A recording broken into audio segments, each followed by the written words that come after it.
just had a server reboot. So, um, that's a good thing to kind of talk about every 4 hours or so. I don't know a good timeline. Ooh, by the way, pause on that conversation. This front door is open. That means that somebody just came through here. Because I know this door was closed. And I was just on. So that door was closed.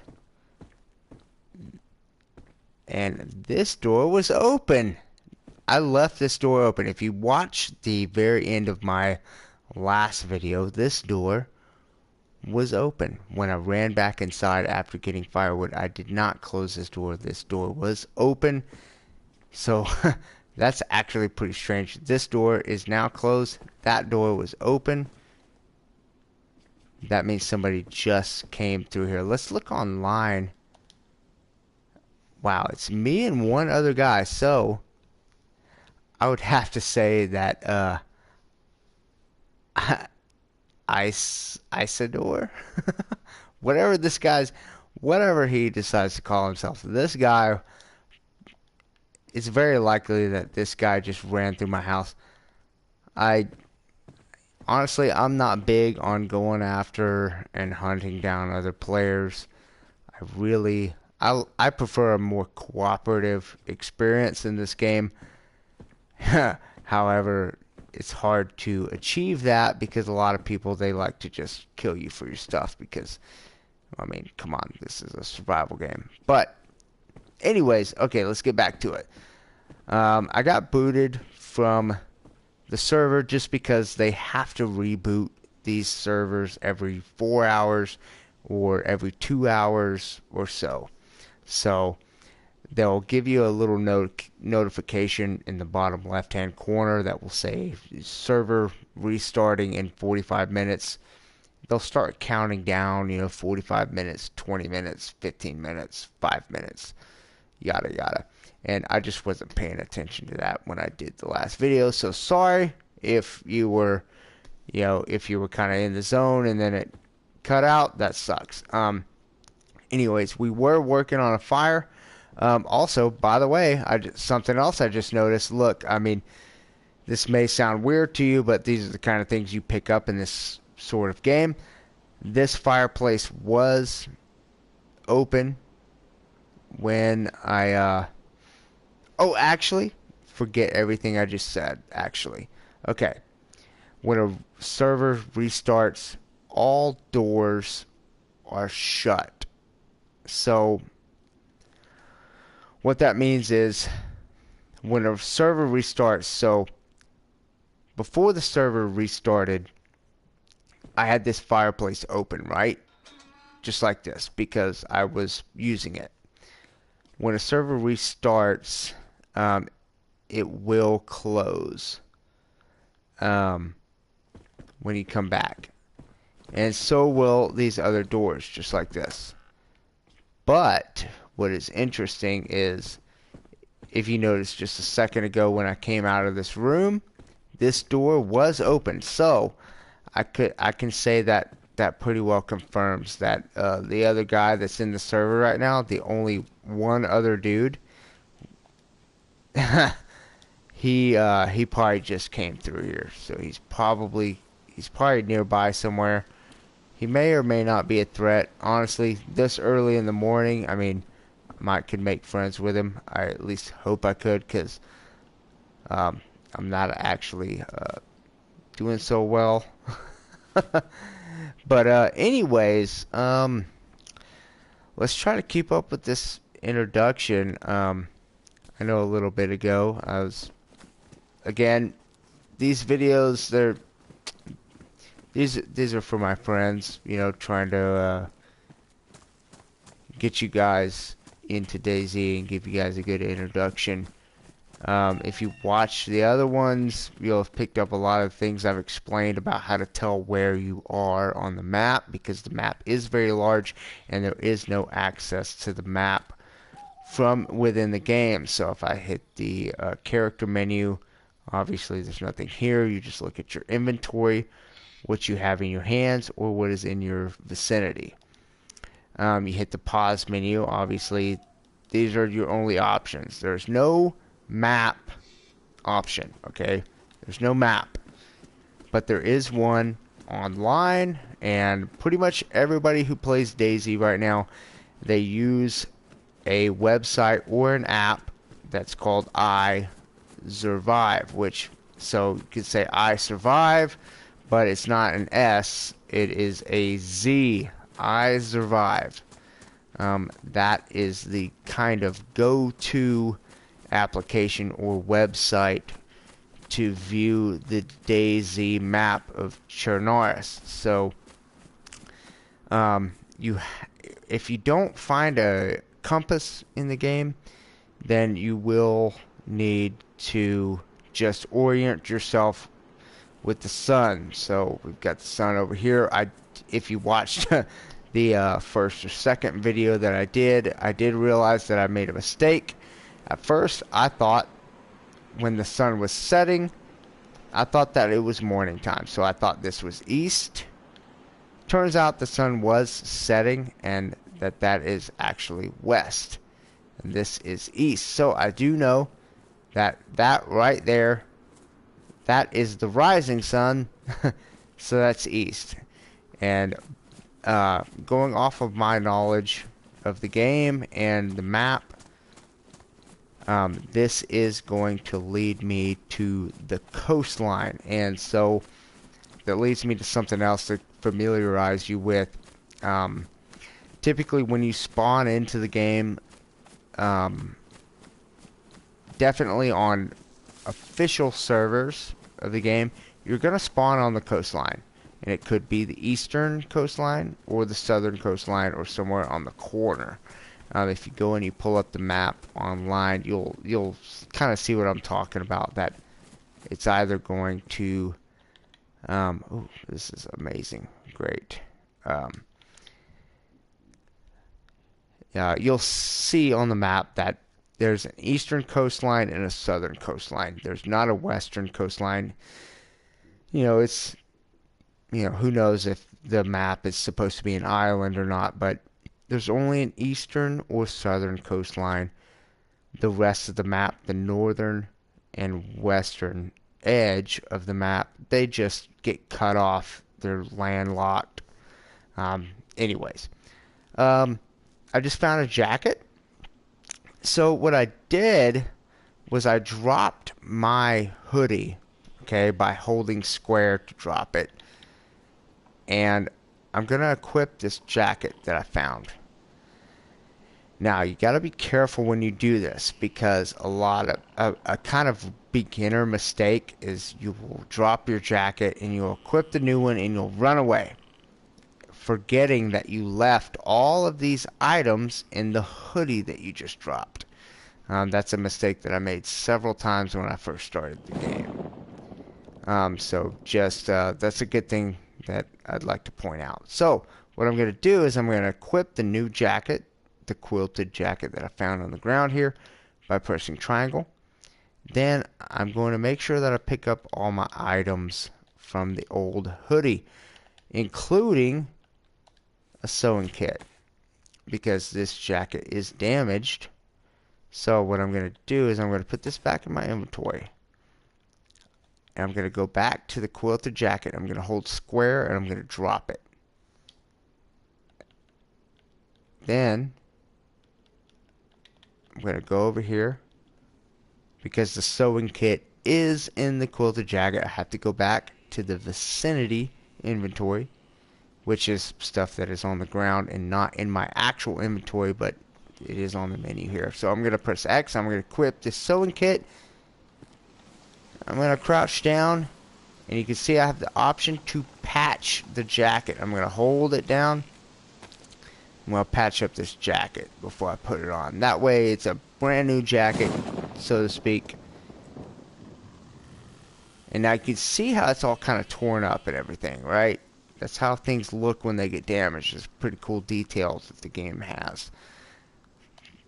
I'm going to take it.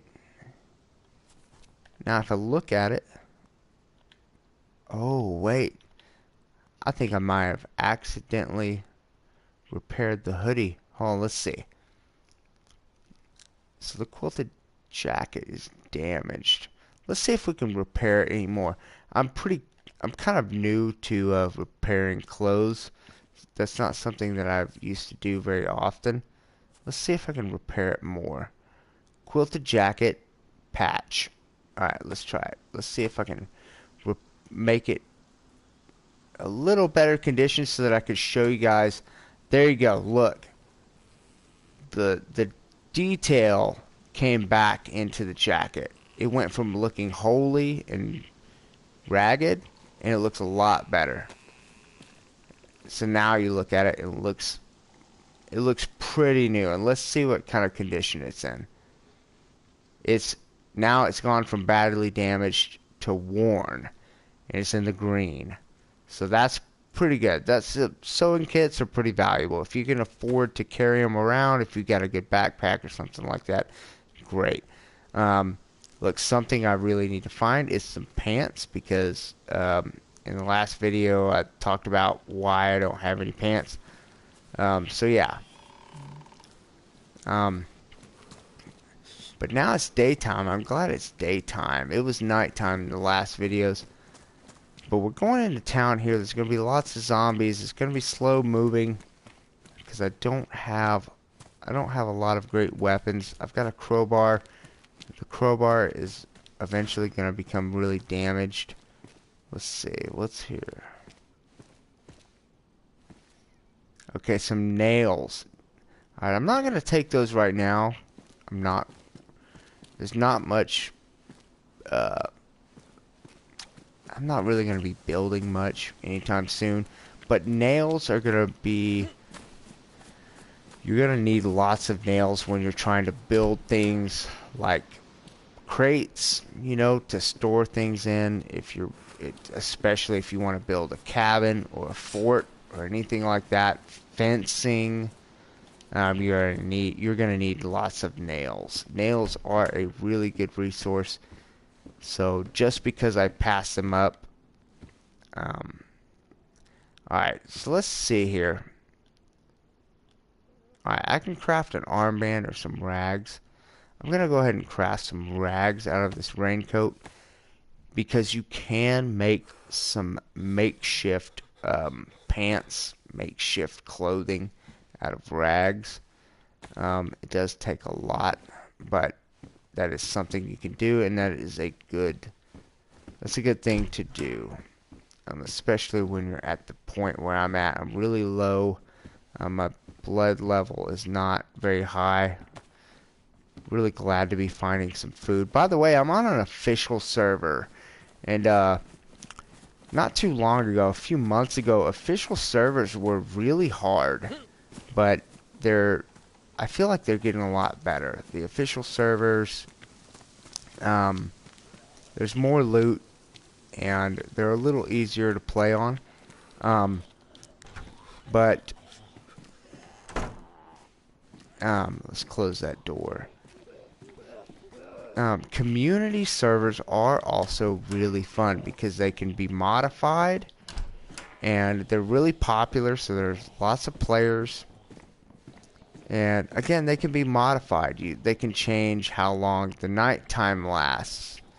They can change the frequency at which loot spawns. So sometimes they can make it to where weapons spawn a lot more frequently in houses and other buildings and stuff.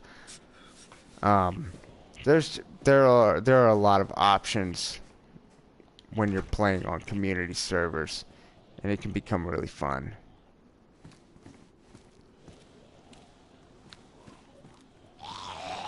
Yeah, I've pretty much been found out here. Okay, let's handle this. Oop, the combat looks pretty bad right here. Let's see. Okay. Let me just finish him off here. I wanted to try to show you how to block, okay, because it's kind of tricky. The only way to block is to hold the left trigger and back up at the same time. You see how the crowbar crosses in front of me? When I back up, that's the only way to block. So you have to hold the left trigger and back up simultaneously to block. If you're not doing that and you're moving forward or you're not moving back, you're not blocking, so you're getting hit. So it's really tricky to get that down. And then obviously you have to hit the L2 and R2 to swing. If you're just trying to hit R2, I'm doing it right now, it doesn't do anything. You have to hold L2. My crowbar just broke. My crowbar just broke. I'm using fists. This is not good at all. Oh my god. Okay. Close the door here, because that was getting rough. So, if you heard me say my crowbar broke, that's because everything degrades. So you can see the condition of every single item in the game. You can see the condition. So right there you see up top, I'm looking at my long stick. It has a green circle and it says pristine. That means it's in pristine condition. It's brand spanking new, and it says green. Now let me find another item that's not in such good condition. Okay, this a pear, badly damaged, and it's kind of a darkish yellow orange color. Okay, another example, let's see, my lighter, badly damaged.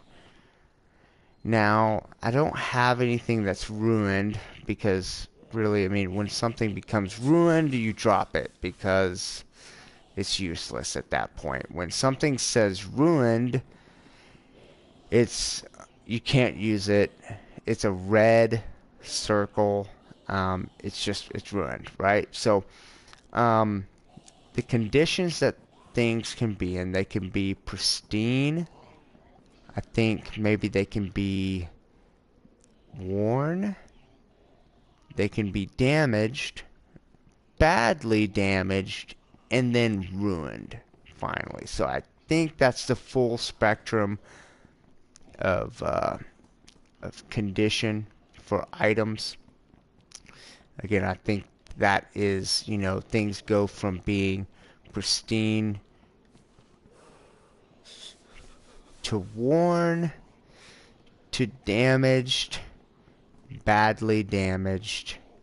There's my belt. It's only damaged, not badly damaged. And then from badly damaged, you go to ruined, which is red. So it's just something you have to pay attention to. Once something is ruined, it's just, you can't use it. It's worthless. And apparently that's the point that my crowbar got to. Okay, yeah, there we go. Let's take a look at that. Okay. Because when that zombie attacked me, I tried to hit him with my crowbar and it fell out of my hands. And that is because it is red and ruined. Crowbar, ruined, done. So we're going to just put that back down on the ground because it's worthless. And see if these zombies had anything. They don't sometimes, so yeah. I'm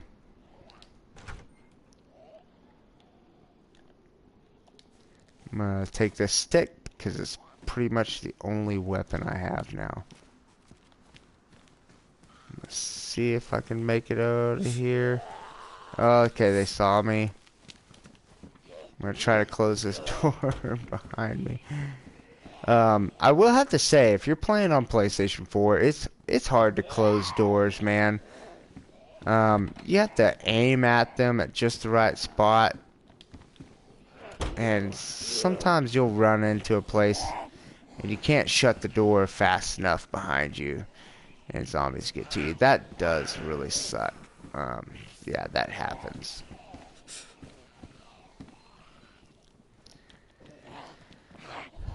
I found a flashlight. You know, I'm gonna go ahead and take that.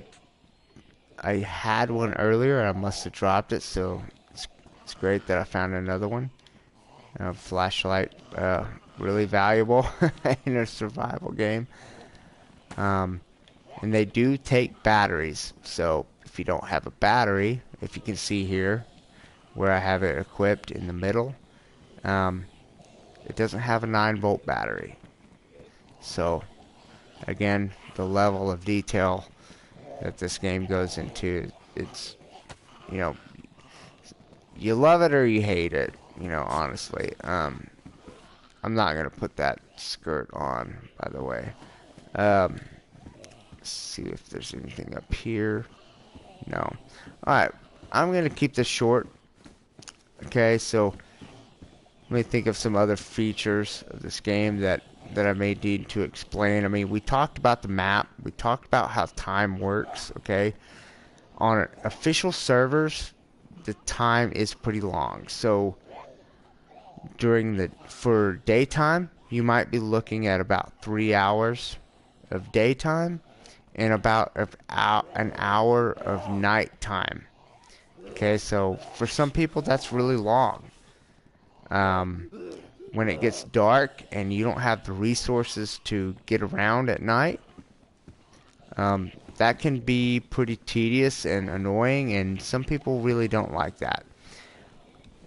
So really I recommend, you know, either playing a community server when you start out that has short nights, and typically community servers will advertise in their title or description that says, you know, short nights, meaning the night time may last 15, 20 minutes, 30 minutes, all kinds of different lengths of time for nighttime, especially again for people that get really annoyed with having to wait for daytime, you know, to come back. You know, there's lots of options. So if you don't like playing on official servers, that's completely understandable. Honestly, when I started the game, I played an official server maybe once for half an hour, and then I went right into community servers and played a bunch of different modified servers to kind of get a feel for the game and get a better introduction to it. And now it seems like official servers are pretty fun, so I'm doing that again. And it's been going a lot better than it did months ago, even a year ago, honestly. So yeah, we talked about the time scale on official servers. Again, that you can change if you go to community servers. So as far as the map, you're going to need to look at that on your phone and pay attention to where you are.